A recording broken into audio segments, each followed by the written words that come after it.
টি-20 বিশ্বকাপের প্রথম সেমিফাইনাল মঞ্চে দুই শক্তিশালী দল, একদিকে আনবিটেন সাউথ আফ্রিকা, অন্যদিকে অভিজ্ঞ নিউজিল্যান্ড। তবে এই লড়াইয়ে স্পটলাইটে থাকছেন দুই অলরাউন্ডার এইডেন মার্করাম এবং রাচিন রবীন্দ্র। বিশ্বকাপের এবারের আসরে অপরাজিত থেকেই শেষ চারে জায়গা করে নিয়েছে মার্করামের দল।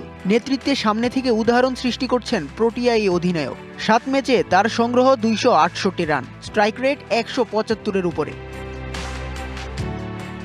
গ্রুপ পর্বে কিউইদের বিপক্ষে 86 রানের বিধ্বংসী ইনিংস খেলেই দলকে এনে দেন 7 উইকেটের জয়। সুপার 8-এ ওয়েস্ট ইন্ডিজের বিপক্ষে তার 82 রানের ইনিংসও ছিল ম্যাচের টার্নিং পয়েন্ট। আক্রমণাত্মক এবং নিয়ন্ত্রিত ব্যাটিং ব্ল্যাক ক্যাপস বোলারদের জন্য বড় হুমকি হতে পারেন মার্করাম। অন্যদিকে নিউজিল্যান্ড শিবিরে বড় ভরসার নাম রাচিন রবীন্দ্র। ব্যাট এবং বল দুই বিভাগেই কার্যকরী তরুণ allrounder.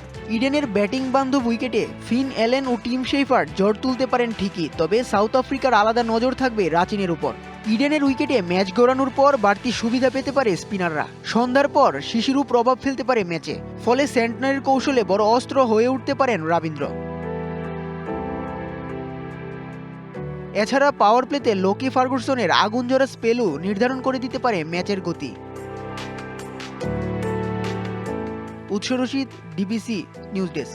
Colour expert dark sap এবং মাইল্ড অন হ্যান্ডস টেকনোলজি সমৃদ্ধ অরিক্স অ্যাডভান্স ডিটারজেন্ট পাউডার আপনার লন্ড্রি এক্সপার্ট।